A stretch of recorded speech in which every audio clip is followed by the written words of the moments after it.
What's up guys, welcome back. We've got another test today.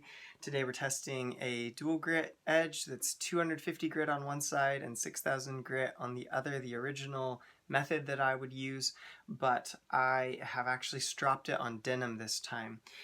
This will be an interesting test because on the scienceofsharp.com Todd has got some really good results in stripping the little foil burrs away or doing edge leading strokes and then removing or shaping and micro convexing the edge a little bit with a denim strop. So I'm very interested to know if I can clean up the edge with this method without removing the dual grit effect. I'm not sure what we'll find, but I'm hoping that we might find a way to get a clean dual grit edge, so harness some of the benefits of both a really clean fine apex, which has done really well in the testing that I've done so far, and that dual grit shape with that very acute micro edge on it. So we'll see how it goes. This is the original amount of force that it took to cut the rope, and these are the measurements after at the very beginning and after the first 5 cuts. All right, let's get started.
$4.95. Okay, there we are. That'll do it for the dual grit denim. And that was by far the easiest one to cut with, by far. So I'll grab some paper, we'll do a paper cut test real quick, and then we'll grab the scale and see how difficult in terms of how many pounds of pressure or kilograms of pressure it takes to cut. So here is 1,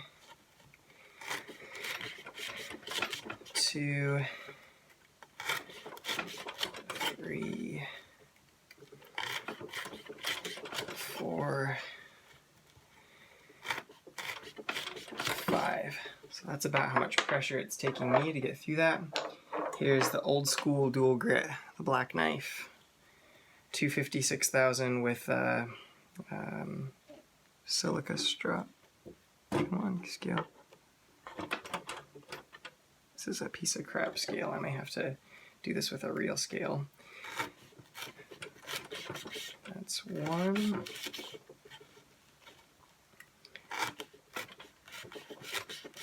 2,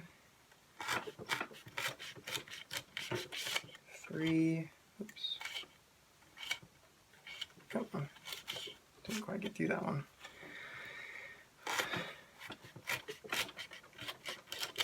4, 5. Okay. Dual grit with the denim strop has been easier, but it has dulled to 495 best, so I don't know how that'll go. That's 1. Wow, that was easy.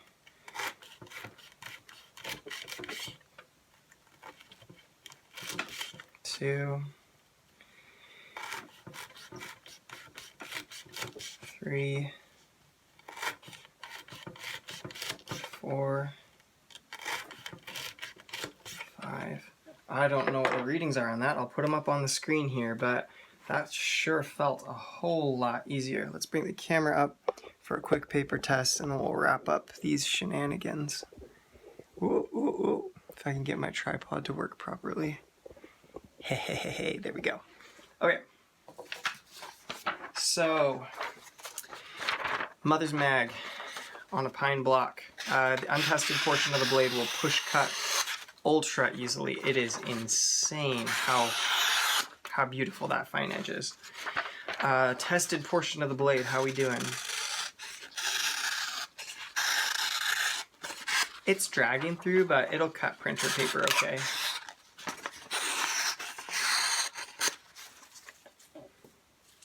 Okay. Old school dual grit. Push cuts paper just fine outside of the testing area. Sounds like a zipper, doesn't it? Okay, inside the testing area. About the same amount of drag that the Mother's Mag fine edge. So I'm increasingly a believer that how clean your apex is just as important as the shape with which you sharpen it. Dual grit with denim will push cut so freakishly easily outside. It's crazy, guys. You gotta try this. I'll do another video showing how I sharpen this. But anyway, it's really, oh, I tore that one because I started poorly, but really, really good. Let's grab another piece of paper. Testing inside the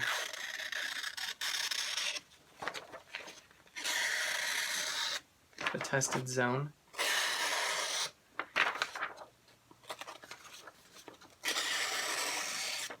It's less noticeable, guys. I think this might be the best method for holding a working edge that I have stumbled on, that I've stumbled across so far. Like, guys, it's not really struggling. I wonder if it will still, okay, here we go. Will they still push cut in the tested zone? Okay. Original dual grit, no. I messed my paper all up now. Okay. Mother's Mag fine edge, no. Dual grit in denim. Oh, almost. Not quite. Draw cut. Let's try draw cut. Okay, original dual grit. We'll put a little angle on that knife. and then pull the paper through it. Will still draw cut. Oh, I need more paper. Okay, OG dual grit. Will draw cut, actually. Whew, all the way through, look at that. All right, Mother's Mag. Mother's Mag Fine Edge.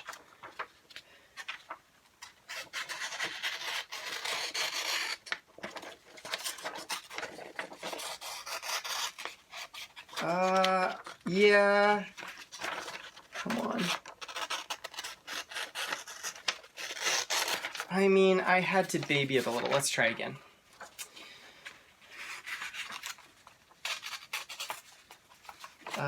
No. It wants to tear. Let's see. The whole paper wants to turn on me because it takes more force. Yeah, I'm gonna call that no. That's not super great. All right, draw cut. Dual grit denim in the danger zone. No problem. Wow. Draw cut. My hands are so shaky because I just did like 3 tests in a row. I can't hold the paper straight. There we go. Okay, I don't know actually how many cuts each of them did because I was just focusing on trying to count. So I'll graph it out, throw up a graph here, and then if the results are interesting enough, then I'll include some discussion about that after this. So it does look like the graphs produce some interesting information. This is my first set of tests, and if you try to introduce any sort of rounding to this graph, it looks like absolutely spaghetti. It's like very hard to identify trends on it, and I think that I learned that you need to be very specific and precise with your placement of which part of the edge you test. And I'll show one of my later graphs in a second, and I've addressed that problem a little bit by butting up the handle of the knife against this pedestal so that we get the same portion of edge to a much higher degree. I'd hesitate to make too many super confident assertions based on this graph, but it is interesting to note that the 250 grit EZE-Lap gives the best test result up to the 400 gram mark, but it does sort of peter out and ride the line of 400 grams right at the end. The Spyderco Ultrafine, it's interesting, it has a bit of a revival of keenness, at least it looks that way. I'll have to retest that, but it shows the best late in the game sharpness, even turning out some numbers after the 100 cut mark that stray up into that between 200 and 300 grams of pressure, which is quite sharp and quite good, so that's interesting. I think this graph could be taken to show a very general sort of, maybe these stones are good at producing an edge with some longevity, or maybe these stones are not. It is interesting to note that the dual grit edge has the highest initial sharpness overall by quite a large margin. Beyond that, I think you kind of have to take this round of testing with a grain of salt, knowing that it's my first, and I wouldn't recommend that you make any really like permanent plans based on it. I probably will sort of discard it and retest the ones that look interesting in my more reliable testing later on as I learn more about how to do this. Okay, this is my second round of testing, and the lines were sort of flat enough that I introduced just a tiny bit of rounding to the lines just because it sort of helps you identify trends. Overall, I noticed that there's less spikes and that the spikes are less severe, but we still see some up and down in the observed keenness of the edge, and it leads me to think that perhaps apex wear is slightly irregular. Like sometimes it wears away the apex in such a way that you get a little bit of a keener edge for a bit, and sometimes it wears it away and you get more of a flattened edge, so far as I can tell. The initial sharpness seemed to drop off from the first graph, and these ones didn't end up quite as keen right off the stone. I think that that's probably because of slightly increasing behind the edge thickness. Like Victorinox knives just come so thin behind the edge when you get them at the store, and they've probably kind of evened out now, but the dual grit with denim, that red line, definitely showed the best initial sharpness. It's interesting to note that even testing the pretty precisely the same place on the blade, both dual grit edges fall immediately and then immediately jump to a higher level of sharpness, where the Mother's Mag fine edge, although it felt keener than any of the fine edges that I tested in the previous session, it fell very quickly to the 300 mark and never recovered beyond that point. It's interesting that it sort of settled. Each knife edge shows 2 or 3 sort of plateaus, but all of the original dual grit and all of the Mother's Mag fine edge plateaus seem to be predominantly in this 300 to 400 bes area, where the dual grit, which was cleaned up with a denim strop, it settles most of its plateaus in the section between 150 and 300. So under 300 for most of the testing. Also very interesting to me is that every edge, almost every edge I've tested, seems to show this little recovery section before it does its final drop off.